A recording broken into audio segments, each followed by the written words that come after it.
মুভির শুরুতেই আমাদের হিরো জিউনকে দেখানো হয়। ও প্রিন্সিপালের রুমে ছিল ওর বড় বোন জিয়ের সঙ্গে।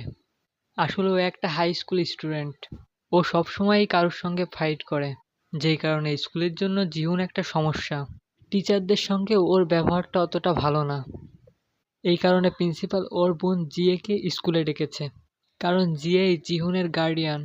জিয়ে ট্রাই করে প্রিন্সিপাল জিহুনকে লাস্ট সুযোগ দিক, যেন ও নিজেকে বদলাতে পারে। কিন্তু প্রিন্সিপাল ওর বাজে ব্যবহার এবং ওর মারামারিতে অনেক বিরক্ত। এজন্য উনি আর ওকে কোনো সুযোগ দিতে চান না। অ্যাট লাস্ট উনি আর কোনো কথা শোনে এবং জিহুনকে স্কুল থেকে বের করে দেয়। ওই রাতে জিহুন ইন্টারনেটে একটা নতুন স্কুলের খোঁজ করছিল। আর অনেকক্ষণ খোঁজার পর ও ওর মন মতো একটা স্কুল পেয়ে গেল, যেখানে কোনো নিয়ম কানুন ছিল না। আর ওই স্কুলের বেশিরভাগ স্টুডেন্টই ওর মতো ঝামেলা করা স্টুডেন্ট। ওর ওই স্কুলটা অনেক বেশি পছন্দ হয় এবং ওই স্কুলে অ্যাডমিশন নেওয়ার ডিসাইড করে। পরের দিন ও ওই স্কুলেই চলে যায়। ওই স্কুলটা আগে একটা জেল ছিল, কিন্তু এখন বদলে স্কুল তৈরি করা হয়েছে। যখনই ও স্কুলে প্রথম কদম রাখে তখনই ওর মাথায় একটা বল লাগে। আসলে কিছু স্টুডেন্ট ঝামেলা করার জন্য ওর মাথায় ইচ্ছাকৃতভাবে বলটি মেরেছে। আর জিহুনও ওদেরকে দেখে ভয় পায় না এবং ফাইট করার জন্য রেডি হয়ে যায়। আর তখনই ওদের মধ্যে থেকে একটা গুন্ডা বাইরে বেরিয়ে আসে এবং বল মারার জন্য ক্ষমা চাই এবং বল নিয়ে ওইখান থেকে চলে যায়। এটা দেখে জিহুন অনেক কনফিউজড হয়, কারণ ওর মনে হচ্ছিল ওরা ওর সঙ্গে ফাইট করবে, কিন্তু ওরা তো ক্ষমা চেয়ে ওখান থেকে চলে গেল। তখন ও ওই স্কুলের টিচারের কাছে যায়। ওই স্কুলের টিচার নর্মাল টিচার থেকে একটু ভিন্ন ছিল। ওর ওই স্কুলের একটা জিনিস খুবই পছন্দ হয়, যে ওই স্কুলে ভর্তি হওয়ার জন্য তেমন কোনো রুলস নেই। যদি ওই স্কুলে কেউ অ্যাডমিশন নিতে যায় তাহলে শুধু তার ফাইটে ভালো হওয়া উচিত। আর জীবন তো ফাইটও অনেক ভালো ছিল, এজন্য ও সঙ্গে সঙ্গে স্কুলে অ্যাডমিশনটা পেয়ে যায়। এখন ওর ক্লাস খুঁজতে থাকে, কিন্তু ও জানতো না ওর ক্লাসরুমটা কোনটা। এজন্য ও একটা স্টুডেন্ট চান্সিকের কাছে শোনে ক্লাসরুমটা কোথায়। চান্সিক অনেক ছোট এবং পাতলা, যে কারণে জীবনের মনে হয় ও অনেক দুর্বল, কিন্তু আসলে ওই ছেলেটা স্কুলের সব থেকে স্ট্রং ছেলেদের মধ্যে একজন। তারপর ওর ক্লাসে পৌঁছে গেল। ও ক্লাসের সব থেকে স্ট্রং স্টুডেন্টের সঙ্গে ফাইট করার জন্য রেডি ছিল। আর তখনই ইয়াংসিক নামে একটা স্টুডেন্ট জিহুনকে বলে স্টুডেন্টরা ক্লাসে কখনো ফাইট করতে পারবে না। এজন্য যারা ওকে বল মেরেছে ওরাও ফাইট করেনি, সরি বলে চলে গিয়েছিল। কিন্তু জিহুন এই নিয়মগুলোকে অতটা সিরিয়াসলি নেয় না। তখন লাঞ্চ টাইম হয় এবং সকল স্টুডেন্ট ক্লাস থেকে বাইরে বেরিয়ে যায়। তারপর ইয়ানসিক জিহুনকে স্কুলের বেসমেন্টে নিয়ে আসে। ওইখানে ও দেখে সব স্টুডেন্টরা নিজেদের মধ্যে ফাইট করছে। ইয়ানসিক ওকে বলে স্টুডেন্টরা শুধু এই জায়গায় ফাইট করতে পারবে, এইটারই অনুমতি আছে। এখানে আমরা দেখি টিচার এবং স্টুডেন্টের মধ্যে একটা বেট লাগে। যেই স্টুডেন্টটা এখানে সব ফাইট জিতবে সেই স্কুলের লিডার হয়ে যাবে, আর ওই স্কুলের রুলস বানানোর পাওয়ারও পাবে। জিহুনের এটা শুনে অনেক ভালো লাগে এবং ও ফাইটের সম্পর্কে আরও জানতে চায়। ইয়াংসিক ওকে বলে এই স্কুলের সব থেকে স্ট্রংগেস্ট স্টুডেন্ট জেহো, আর ও এখানে সব স্টুডেন্টদের হারিয়েছে। এজন্য ডেহোকে টাইগারও বলা হয়। আর ও এখন সব স্টুডেন্টদের লিডার। আর জিহুন যদি ওর সঙ্গে ফাইট করতে চায় তাহলে ওর টপ 3 স্টুডেন্টদের হারাতে হবে আগে। ওরাও ডেহোর মতনই স্ট্রং। তারপর ইয়ানসিক বলে প্রথম স্টুডেন্ট হলো গেটা। ও রেসলিং এর জন্য ফেমাস, আর ও জুডো মার্শাল আর্টও অনেক ভালো পারে। সেকেন্ড হলো সাংকুং। ও একটু পাগল টাইপের ফাইটার। ও প্রতিবার নিজের অপোনেন্টকে বাজেভাবে মারে। থার্ড হলো চাংসিক, যার সঙ্গে জিহুনের কিছুক্ষণ আগে দেখা হয়েছিল। এসব জানার পর জিহুন সোজা চাংসিকের কাছে যায়, কারণ ওর মনে হচ্ছিল এদের মধ্যে সব থেকে দুর্বল চাংসিকই হবে, কারণ ও দেখতে অনেক হালকা।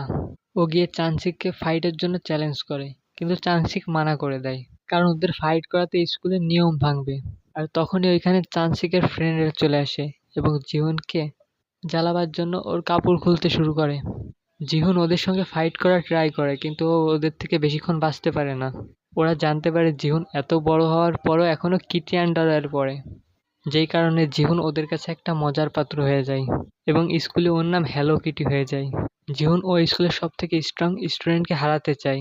ইয়াংসিক দেখে জিহুন এত সহজে হার মানবে না। এরপর ও জিহুনকে বলে তুমি যদি টপ 3 সঙ্গে ফাইট করতে চাও তাহলে তোমার পরপর 5টা ফাইট জিততে হবে। এরপরে জিহুন টপ 3-কে চ্যালেঞ্জ করতে পারবে। এরপর ইয়ানসিক জিহুনকে চাংসিকের ফাইট দেখতে নিয়ে যায়, যেখানে ও দেখে চাংসিক অনেক শান্ত থেকে ফাইট করে, কিন্তু ওর ফাইটিং টেকনিক অনেক বেশি ভয়ঙ্কর। কিন্তু চাংসিকের ফাইট দেখে জিহুনের আরও বেশি ফাইট করার ইচ্ছা জাগে। এজন্য ও ফাইটিং ক্লাব জয়েন করে নেয় আর খুবই সহজে ওর প্রথম ফাইট জিতেও যায়। এজন্য সবাই জানতে পারে জিহুন অতটাও খারাপ ফাইটার নয়। তারপর আরো কিছু ফাইট জেতার পর জিহুনের একটু ইজ্জত বেড়ে যায়। আর বাকিরা তো জিহুনের উপর টাকাও লাগানো শুরু করে দিয়েছে।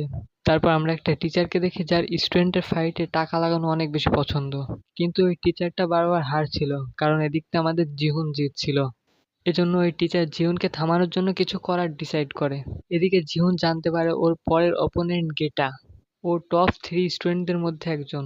আসলে জিহুনের গেটার সঙ্গে রাউন্ড 16 ফাইট হওয়া উচিত ছিল, কিন্তু ওই টিচার ম্যাচের লাইন আপ চেঞ্জ করে দিয়েছে, যেন জিহুন আর আগে জিততে না পারে। ইয়াংসিক জিহুনকে বলে তোমার আর সামনে ফাইট করার দরকার নেই, কারণ গেটা আসলে অনেক স্ট্রং একজন ফাইটার। আর জিহুন, তুমি এখন ওর সঙ্গে ফাইট করার জন্য প্রস্তুত নও। কিন্তু জিহুন ওর সঙ্গে ফাইট করতে চায়, যে কারণে ও ইয়াংসিকের কথা শোনে না এবং গেটার সঙ্গে ফাইট করার জন্য ও চলে আসে। শুরুর দিকে তো জিহুনের ফাইট করতে অনেক সমস্যা হচ্ছিল, কারণ গেটা অনেক বেশি স্ট্রং। ও খুবই সহজে জিহুনকে মাটিতে ফেলে দিচ্ছিল। তারপর জিহুন ওর জ্যাকেট খুলে ফেলে, এ কারণে ও সহজেই নড়াচড়া করতে পারছিল। আর গেটাকেও একটু কষ্ট করতে হচ্ছিল জিহুনকে ধরতে, যে কারণে গেটা আর জিহুনকে ধরতে পারছিল না। তারপর জিহুন ওর ফুল পাওয়ার ব্যবহার করে একটার উপর একটা অ্যাটাক করছিল গেটার উপর, এবং ফাইনাল অ্যাটাকে গেটাকে হারাতেও সক্ষম হয়। এর সঙ্গে জিহুন স্কুলের 3 সবথেকে স্ট্রং স্টুডেন্টদের মধ্যে একজনকে হারিয়ে দিয়েছে। সকলে ওকে চেয়ার করা শুরু করে। এখন তো ওর ক্লাসের স্টুডেন্টরা ওকে ইজ্জত দেওয়া শুরু করে। টপ 3 ওই পাগল ফাইটার সাংকং জিহুনের ক্লাসে আসে এবং ওকে ফাইট করার জন্য চ্যালেঞ্জ করে। জিহুন ফাইট করার জন্য রেডিও হয়ে গিয়েছিল। দেখা যায় ওই পাগল ফাইটার অনেক বেশি স্ট্রং। জিহুনের অ্যাটাকগুলো ওর উপর ভালোভাবে কাজই করছে না যেন। যখনই জিহুন ক্লান্ত হওয়া শুরু করে, তখন সাংকং জিহুনের উপর অ্যাটাক করা শুরু করে। এটাতে আমরা জানতে পারি ওর প্ল্যানটাই এইটা, প্রথমে মার খাওয়া, তারপর জিহুন যখন ক্লান্ত হয়ে যাবে তখন অ্যাটাক করা। কিন্তু তখনই সাংকং এর ফেভারিট টয়টি হারিয়ে যায়, যে কারণে ওর একটু নজর অন্যদিকে চলে যায়। এই সুযোগটা কাজে লাগিয়ে জিহুন সাংকং এর উপর অ্যাটাক করে দেয় এবং ফাইটটা জিতে যায়। ওর ফাইট জিতার পরে ওইখানে একটা ছেলে আসে এবং ওকে দেখে সকলে একদম চুপ হয়ে যায়। ওই ছেলেটার নাম ডেহো ছিল। আসলে ডেহোই এই স্কুলের বস। সকলে অনেক অবাক হয়, কারণ ডেহো অনেকদিন যাবৎ স্কুলে আসছিল না, যে কারণে সকলে ভাবতো ডেহো কোনো ফাইটে একটু আহত হয়ে গিয়েছিল, এজন্য ও স্কুলে আসছিল না। কিন্তু এখন ঢেউকে দেখেই বোঝা যাচ্ছে ও তো একদম ঠিক আছে। চাংসিক ঢেউকে অন্যর ফাইটে আসতে মানা করে, কারণ এটা নিয়মের বিরুদ্ধে। কিন্তু ও চাংসিকের কোনো কথাই শোনে না, কারণ ওর ইচ্ছা ছিল ও নিয়ম ভেঙে স্কুলের সব স্টুডেন্টদের হারাবে। তারপর সকলে খবরটি পেয়ে যায় যে চাংসিক আর ডেহো ফাইট করবে এবং ফাইটে ডিসাইড করবে যে স্কুলের পরের বস কে হবে।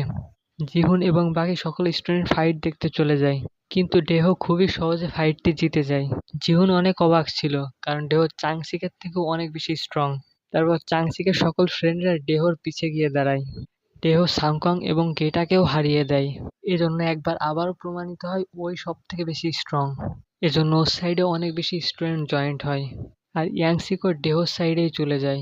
একদিন ইয়াংসিক জানতে পারে ডেহো জিহুনের সঙ্গে ফাইট করবে, আর এটা জিহুনের জন্য একটু ভয়ানক হতে পারে। ইয়াংসিক এখনো জিহুনের কেয়ার করে, কারণ ও জিহুনকে একটা ফ্রেন্ডের মতো দেয়। এজন্য ইয়াংসিক ইউনকে ডেহোর প্ল্যানের ব্যাপারে বলে দেয়। এর আগে ডেহো তোমাকে কিছু করুক, তোমার স্কুলটা ছেড়ে দেওয়া উচিত। কিন্তু ডেহো ওদের কথা শুনে ইয়াংসিক আর জিহুন লুকিয়ে পড়ে। কিন্তু এখন ডেহো বুঝতে পারে ইয়াংসিক ওকে ধোঁকা দিয়েছে। এজন্য ডেহোর সাথীরা ইয়াংসিককে মারার জন্য খুঁজছিল। এদিকে ইউন জানতে পারে ইয়াংসিককে ডেহো অনেক বাজেভাবে মেরেছে। এজন্য ওকে দেখতে যায়। ও দেখতে পারে ইয়াংসিককে ডেহো অনেক বাজেভাবে মেরেছে।